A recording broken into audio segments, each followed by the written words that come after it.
Welcome to Dig Deep, the mining podcast. In this podcast, we go deep into mining news, hot topics, and live interviews with mining professionals and leading figures in the mining industry. Introducing your host, Rob Tyson, founder and director of Mining International and Mining International Executive, a leading global mining recruitment and headhunting agency. Mining community, welcome back to another episode of the Dig Deep, the mining podcast. Today's guest is Farzad Nader, who's the director and CEO of Red Paramount Iron, a Canadian emerging steel feed production company that is fully committed to reducing global emissions by producing zero emissions green steel feed. Farzad has over 20 years experience. He's a professional engineer with experience in valuation, optimization, and complete development cycle of goldfield mining projects and expansions of existing mines and facilities. He's been involved in developing multi-million-dollar mining projects in various locations and early-stage projects with companies like Newmont and Teck. And he's here today to give us some more, tell us more about Red Paramount Iron. And also going to tell us a little bit how they're going to become the world's leading supplier of green steel. So that's have no further ado, and welcome Farzad to the podcast. How you doing, Farzad? Very good, Rob. Thank you very much to have me here. I appreciate it. Yeah, and I appreciate your time. Thank you very much.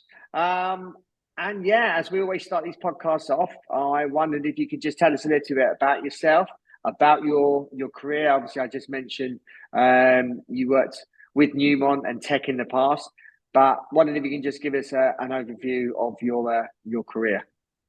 No, sounds good. Thank you very much for that. Yeah, I've been in the resource development scene for good 28 years. A good bunch of the time I was engineering manager for Teck Resources, so I was involved in advancing a lot of early stage mining projects through various stages of development to production. And I also have been involved in expansions of existing mines and facilities.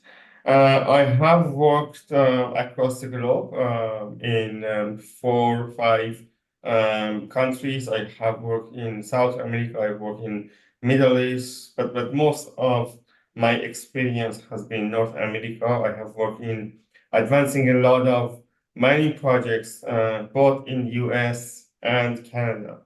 Since 2019, end of 2019, I have been involved in developing the first fully green steel development in North America. And basically, we are co-locating the steel production and iron ore extraction and processing in the same place, in the same location, to have an advantage over the cost of production of steel.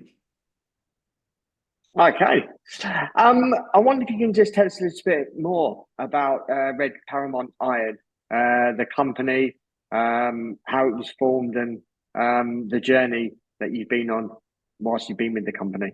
No, sounds good. The company, the Red Paramount Iron, used to be on Toronto Stock Exchange venture under name Richmond Iron, and it was listed between 2011 and 2013.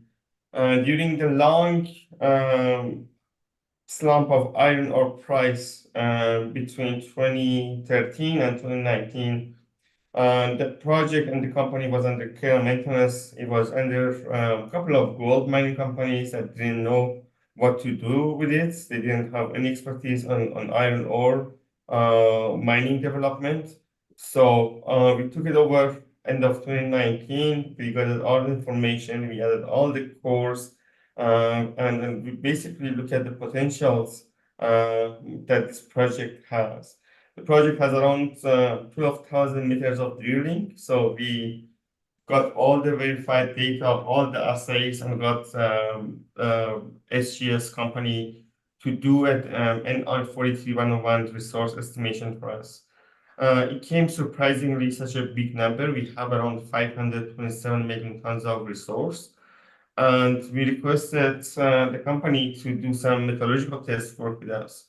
And the results came fabulous and amazing that because we can get around north of 80% recovery for our iron ore. And it is very unique because the iron ore in that region is banded iron formation, and we can have a very high degree of processing for this and achieve 67% iron concentrate that is needed for green steel development.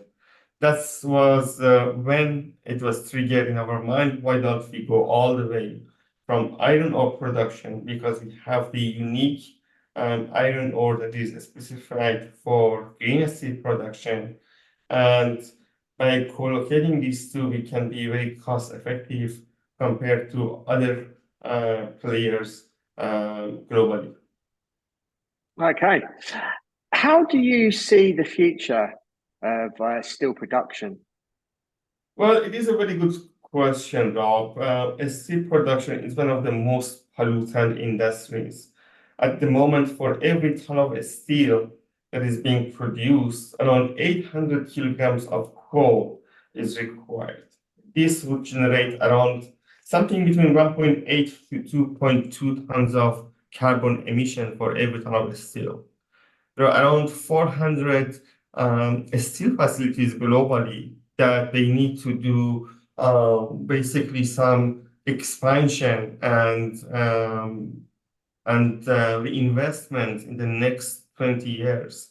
So a lot of these companies have to look at, are they want to go into the same route of high emission steel production, or want to be more sustainable and produce steel in a different way? So there are a few important factors. Green steel production needs low cost green electricity. It also needs very important element, which is that iron ore that has high quality with low impurities. At the moment, majority of the iron ore productions globally, including all the irons, majority of the irons produced in Brazil and Australia, they don't have the grade or level of impurities that is required for green steel production. And in Canada, in Newfoundland and Labrador, where our project is located, we have the right ore, we have access to very low cost green steel production. We have significant amount of source of water that is rare other places globally to produce green steel. And that is what is distinguishing us from other mining jurisdictions that have lower grade, or they are not in a position to process that iron ore to 67% with low impurities. The future is going green, so a lot of mining companies, a lot of steel productions have to change their process to cut carbon emission, because global warming is a significant issue that we're all facing, and we have to do something about it. Okay. What is Canadian iron ore advantage? So the Canadian advantage is two things. All the Canadian iron ore, or majority, 95% of that, is located in Newfoundland and Labrador and in Quebec. There is around $3 billion worth of infrastructure already in place in these regions, which brings the capital development cost very low compared to other jurisdictions that they don't have infrastructure. Iron ore is a bulk commodity, so trains and rail and basically port capacity plays a significant role for development and for logistics of this commodity. Canada is well equipped for that. Our iron ore asset is within 4 kilometers of a rail, which goes all the way to the port of Sept-Îles with around 75 million tons of capacity. At the moment, it's around 35 million tons of the capacity is being used. That's the main advantage. The second advantage is the quality I mentioned. Our ore, not only this deposit, but other mines around us, they have the right quality of iron ore for green steel production, which means that we can produce an iron ore with a concentration of more than 67%, with very low phosphorus, very low sulfur, very low other impurities that is needed for green steel production. This by itself will position Canada as, and with all the potentials for hydrogen production in our country, we can be the future of steel production or green steel production. Can you tell us about your Lac Virot project, please? So Lac Virot Project is located in a very strategic location. We are located in a circle with a radius of 30 kilometers that produce 95% of Canadian iron ore. The area is big. We have around 130 square kilometers of land, and the initial geophysics have identified around 16 kilometers of iron formation in 8 targets. 3 of those targets have been drilled, which resulted around 527 million tons of resource with cutoff grade of 15%. And we see significant growth for our resource when we go and explore other 5 resources. The other advantage that we have is we have access to very low cost electricity. The cost of electricity is significantly lower than Europe, Australia, and other places. We can have a long-term agreement with very low cost, a fraction of what you see other places. And we also have immediate access to water, which is a challenge in some part of the world, including Australia, that water is of essence. Water is very important for iron ore processing and also for hydrogen production. So we have access to all elements of development. We have access to already built infrastructure. We have a very large iron ore resource. We have access to water and sources of green electricity for our development. The other important aspect of our project is the fact that it is located in Newfoundland and Labrador. In 2023, Newfoundland and Labrador was selected as one of the top 10 mining jurisdictions in the world. And because the permitting process in Newfoundland and Labrador is very straightforward, is very well understood. I can show you a few examples of the mines that got their permits under 2 years. This is significantly shorter than the permitting process that I've worked with Teck Resources, with Newmont, and with other mining companies on other jurisdictions. It's definitely much longer process here in British Columbia, where our head office is. It is much larger for other places, much longer in other places that I work, including Minnesota, Washington, any state in US or any province in Canada. And that's one of the reasons that Newfoundland and Labrador was selected as one of the top 10 mining jurisdictions globally. I'm wondering if you can just tell us some of the project advantages that you've got, and also some of the maybe projects or operations surrounding your property. Right. There are 4 mining companies around us. IOC of Canada, operated by Newmont. IOC Canada is our neighbor. We have Champion Irons in one side. We have Takora Resources on the other side. And the other mine that is around us is, the name of the mine is Montrite, and it's operated by ArcelorMittal. So these 4 mines around us they produce around 95% of Canadian iron ore in the last 65 years.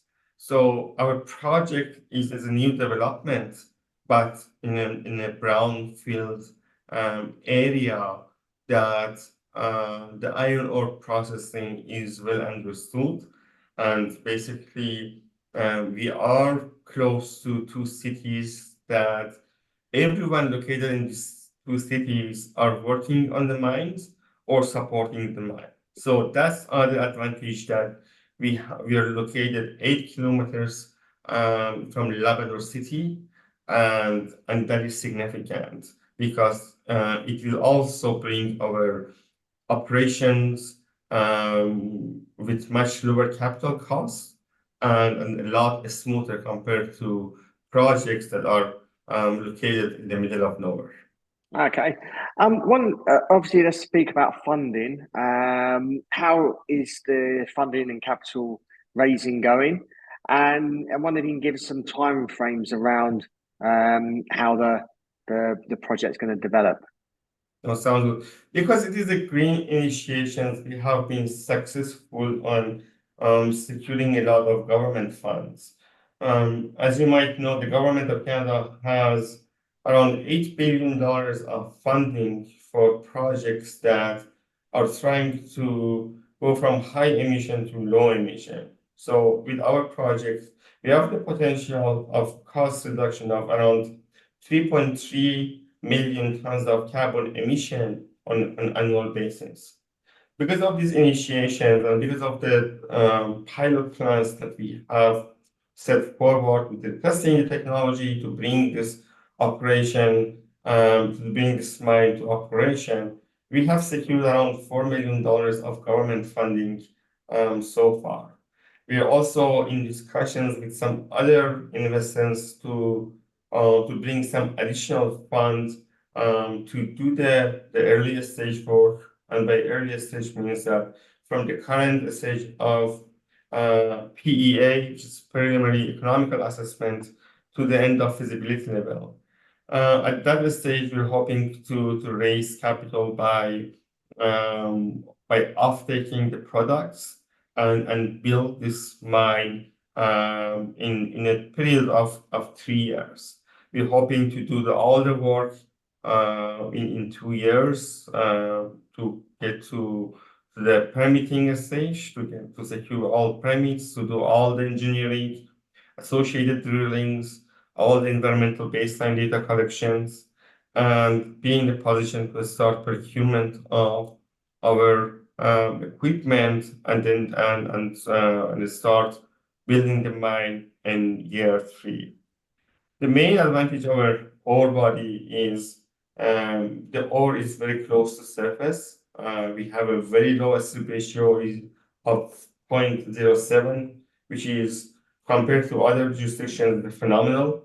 Strip ratios in mines in Brazil or Australia or Iran is around 3 to 6. It means that for every ton of ore, you have to move 3 to 6 tons of waste. It is the other way for us. The strip ratio is 0.7, so it means that for every ton of ore, we have to move 700 kilograms of waste. So it's start from the surface, and this will bring our development stage a lot shorter than other mines. The fact that we have a lot of infrastructure in place also brings the capital cost of this project very low. We can get to a very modest operation with a little bit of funding. I've worked in a lot of projects that the capital cost was north of $1 billion or north of $2 billion. So some projects with Teck Resources that the cost of development is $4 or $5 billion. This is not the case here. The fact that the process is very easy, the infrastructure is available, we have access to low-cost electricity with reach, brings the development cost much lower than developing an iron ore mine in other jurisdictions. Wondering if you can just tell us a little bit about the management team, and obviously how they're going to assist in the project, so you can obviously become the world's leading supplier of green steel. Right. So the management team is the core management is myself and Sherwin Temuri. Sherwin is also another mining executive with 25 years of experience in mining. He's actually professor at University of British Columbia teaching mining, both open pit and underground. So we're both as the columns of this, as the foundations of this company, have deep roots in mining and developing mines. We are also backed by a group of senior advisors from the government, from the industry, from the finance that lead us and lead the project to this development. The board of advisory for us is very significant. We have hand-selected the board to have expertise in various areas, and they play a significant role for guiding us and the project moving forward. Okay. And lastly, and concluding, what's the outlook for the next sort of 6 to 12 months for Red Paramount Iron? Well, that's the idea is to start drilling. We have been recently successful to getting the permit for a short access road, for a 4 kilometers access road that is needed. So shortly we are gearing up to construct the access road. By constructing the access roads, we will bring the drilling cost significantly lower because the previous drilling has been done by helicopter and is very costly. We are hoping to get to the drilling stage and start drilling around 8,000 meters this season. This will going to be both infill and exploratory drilling. We're hoping to improve the class of our resource and also do some drillings on some other targets that we haven't drilled yet. We'll be engaging consultants to start doing some environmental baseline data collection and putting the permits and our permit applications together. We'll be very busy for this with also raising capital. I'll be actually traveling to South Africa at the end of the month to meet some investors in mining in Davao and later on in Europe. Because of the quality of the iron ore, we have got a lot of interest from various parts of the world, but we are selecting our partners carefully as we're looking for partners to come invest in this stage, but also be with us during the construction and operation of the mine. We are the only private mining company with immediate access to infrastructure with a large resource. So we're quite well positioned in the scene, and because of the very short development period, we are very positive that we can get to cash flow within 3-4 years. Okay, great. Thanks a lot, Farzad. Appreciate your time on coming on to the podcast to tell us more about Red Paramount Iron. All the best for 2024. And if our audience wants to reach out to you, if they have any questions, also if they want to follow your story and the company, how can they go about doing that? And what social media channel platforms are you on? Sounds good. We're mostly active in LinkedIn as our professional platform. So Red Paramount has a page on LinkedIn. We also announce most of our or majority of our announcements and news through our website is redparamount.ca. Also, I can be touched by email or phone number. Both my emails and phone numbers can be found on our website.